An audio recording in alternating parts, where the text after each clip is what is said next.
আপনারা বিশ্ববিদ্যালয়ে এমন একটা পরিবেশ বজায় রাখার চেষ্টা করুন যাতে বর্তমানে যে সমস্ত উস্কানি দিচ্ছে সেই উস্কানিতে যেন আপনারা এবং আমাদের ছাত্র বন্ধুরা যেন পা না দেয়। এখন যা চলছে সেটা হচ্ছে উস্কানি।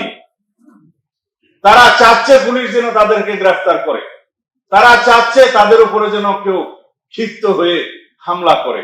আমরা সেই উস্কানিতে যেন পা না দিই। আমরা অঙ্গীকার করেছি জাতির সামনে আমরা রাষ্ট্রীয় গণতান্ত্রিক সংস্কার করব, রাষ্ট্রীয় কাঠামোর গণতান্ত্রিক সংস্কার করব, সংশোধন করব। আমরা সংবিধানে এমন সংশোধনে নিয়ে আসবো যে সংশোধনগুলোর মধ্য দিয়ে মুক্তির সেই আকাঙ্ক্ষাকে বাস্তবায়ন করা যায়, শহীদ জননীর আকাঙ্ক্ষাকে বাস্তবায়ন করা যায়। আমরা সেই সংবিধানের সংশোধনের মধ্য দিয়ে এমন একটি ধারা প্রবর্তন করতে চাই যাতে বাংলাদেশ আর কোনোদিন সংসদীয় পদ্ধতির মধ্যেও কোনো স্বৈরাচার তৈরি না হয়। আমরা প্রধানমন্ত্রীর মেয়াদ যতবারই হোক, যত মেয়াদেই হোক, 10 বছরের বেশি আমরা অনুমতি দেব না সেই সংবিধান। সরাসরি সংসদ সদস্যরা স্বাধীনভাবে ভোট দিয়ে রাষ্ট্রপতি নির্বাচন করবেন, সেই পদ্ধতি নিয়ে আসবো আমরা সেখানে। তবে এইবার হচ্ছে না, কারণ এখনো সংবিধানটা সংশোধিত হয়নি। যখন কোন আন্দোলনে ম্যাস পার্টিসিপেশন হয়ে যায় তখন সেই আন্দোলনকে আর রুখে দেওয়া যায় না। সেটাই হয়েছে বাংলাদেশের রাজনীতি। মাঝে শেখ হাসিনার বিভিন্ন রকমের বক্তব্য এই আন্দোলনের মধ্যে আগুন ঢেলে দিয়েছে, পেট্রোল ঢেলে দিয়েছে। যখন তন্মী আহত হলো, তার রক্তাক্ত চেহারা বাংলাদেশে ভাইরাল হয়ে গেল জনগণের মধ্যে, সেটা একটা ক্যাটালিস্ট হিসেবে কাজ করছে। তারপরের দিন শহীদ আবু সাইদ শহীদ হলো, তখন আর এই আন্দোলনকে রুখে দেয় সাধ্য ছিল না। এরপরে শত সহস্র শহীদের রক্তের উপর ভিত্তি করে 5ই আগস্ট পর্যন্ত আমরা আসি। এরপরে বাংলাদেশে গণতন্ত্রের মুক্তি হলো, ফ্যাসিবাদের পতন হলো। এখন যদি আমরা ঐক্যবদ্ধ না থাকি, এখন যদি আমরা ফ্যাসিবাদের বিরুদ্ধে ঐক্যবদ্ধ না থাকি, ভবিষ্যতে এই ছাত্র গণ অভ্যুত্থান কলঙ্কিত হবে। আমাদের শহীদরা তাদের আকাঙ্ক্ষার মূল্য আমরা দিতে পারব, জনপ্রত্যাশা আমরা পূরণ করতে পারব। যে স্বপ্ন নিয়ে 71-এর মুক্তিযোদ্ধারা শহীদ হয়েছেন, যে আকাঙ্ক্ষা এবং স্বপ্ন নিয়ে আমাদের 24-এর ছাত্র গণ অভ্যুত্থান হয়েছে, আমাদের সন্তানরা রক্ত দিয়েছে, জনগণ রক্ত দিয়েছে, তাদের আকাঙ্ক্ষাকে আমরা বাস্তবায়ন করতে পারবো না। সুতরাং আজকে আহ্বান জানাব, আমরা ফ্যাসিবাদের বিরুদ্ধে আমাদেরকে ঐক্যবদ্ধ থাকতে হবে। যেভাবে আমরা ফ্যাসিবাদ বিরোধী গণতান্ত্রিক আন্দোলনে যে স্পাত কঠিন ঐক্য সৃষ্টি হয়েছিল, সেই ঐক্যকে আমাদের ধরে রাখতে হবে, সেই ঐক্যকে শক্তিতে পরিণত করতে হবে এবং সেই ঐক্য নিয়েই আমাদেরকে এগোতে হবে। আমাদের ভিতরে বিতর্ক হবে, তর্ক হবে, বহুমত হবে। আমাদের সেই বহুমত, তর্ক, বিতর্ক, দ্বিমত প্রকাশের জন্য সেই স্বাধীনতাকে আমরা অক্ষুণ্ণ রাখতে হবে। আমরা আমাদের বিরোধিতা করার জন্য আমরা আহ্বান জানাবো, আমাদের সকল দ্বিমত পোষণ করার জন্য আহ্বান জানাবো, বহুমত আমরা পোষণ করব, কিন্তু স্বৈরাচার এবং ফ্যাসিবাদের প্রশ্নে আমাদের ঐক্যবদ্ধ থাকতে হবে। বাংলাদেশের গণতন্ত্রকে রক্ষা করার জন্য ঐক্যবদ্ধ থাকতে হবে।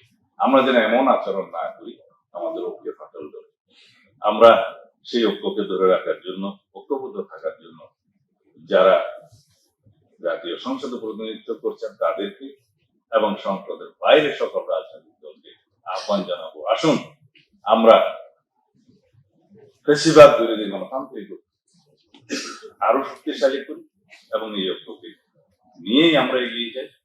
আমরা জাতীয় ঐক্যকে, জাতীয় প্রশ্নে সবসময় যেন ঐক্যবদ্ধ থাকি এবং ফ্যাসিবাদ, আওয়ামী ফ্যাসিস্ট গোষ্ঠীর প্রশ্নে সমগ্র জাতি যেন আমরা ঐক্যবদ্ধ থাকি, এই আহ্বান।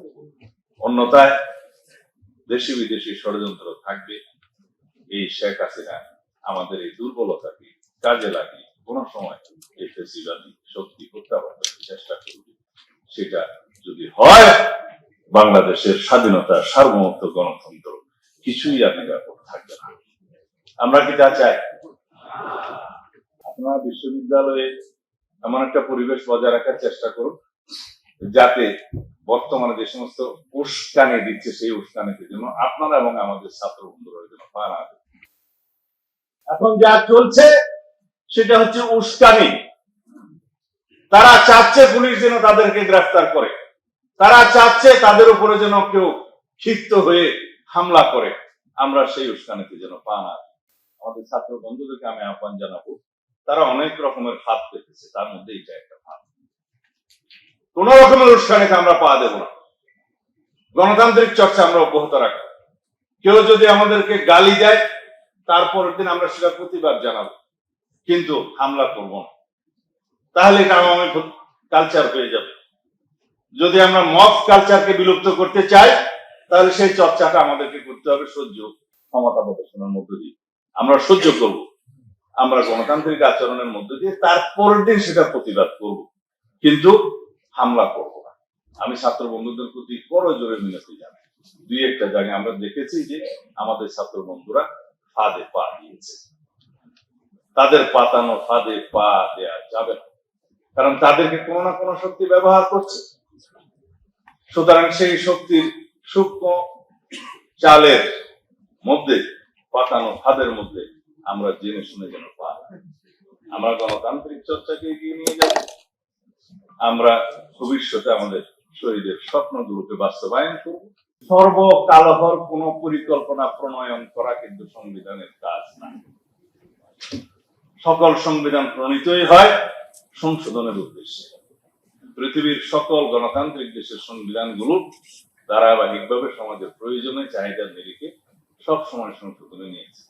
সেজন্য যারা চেয়েছিল যে এইবারের সংবিধান সংশোধনী তাদের মতো করে হবে এবং আজীবন যেন সেটা পরিবর্তন না হয়, সেরকম একটা বক্তব্য এই কেয়ারটেকার সরকারের সময় ছিল, তখন আমরা বলেছিলাম তাহলে তো আবার একটা গণ অভ্যুত্থান হবে সেই সংবিধান পরিবর্তনের জন্য। সেটা তো আমরা চাই না। আমরা এমন একটা সংশোধনী চাই যে সংশোধনীটা প্রয়োজনের নিরিখে জনগণ আবার রিকনসিডার পারে।